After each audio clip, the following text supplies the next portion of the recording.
Assalamu alaikum, barkanmu da warhaka. Sannu da jimirin sake kasancewa da ku a wani sabon shirin. Da dumi-dumin sa 'yan bindiga sun kashe babban jami'in hukumar Hega da Fice na Najeriya.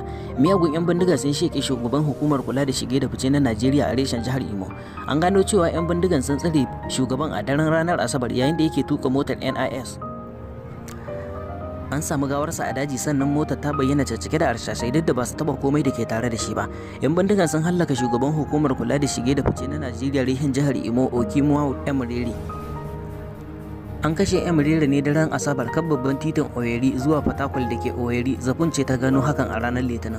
Babban jami'in hukumar ya tabbatar da hakan, inda ya ce an ga gawar shugaban a daji da safiyar Ladi. An zargi cewa Emirere na tuka wata mota kirar Hilux mallakin hukumar shige da fice yayin da aka tsare shi sannan aka harbe shi. Majiya ta sanar cewa miyagun ba su dauki bindigar da ke tare da jami'in ba saboda an ganta tare da gawarsa washe gari, sai dai kuma an ga motar hukumar da ya hau caccake da alburusai. Majiya ta ce 'yan bindigar sun kashe shugaban hukumar kula da shige da fice ta Najeriya reshen jihar Imo, Okimwa Emirere. An kashe shi a daren Asabar yayin da yake tuka mota kirar Hilux ta hukumar. An tsinci gawarsa washe gari da safiyar Lahadi. Ba a ɗauki komai nasa ba, hatta bindigarsa karama. An samu motar caccake da harsashi. Hukumar ta girgiza, kowa ya yi shiru saboda firgici da ya shiga zukatan jami'an sakamakon mummunan labarin da suka samu. Mai magana da yawun hukumar Winifred Omo ta ki daga dukkanin kiran da aka dinga yi mata.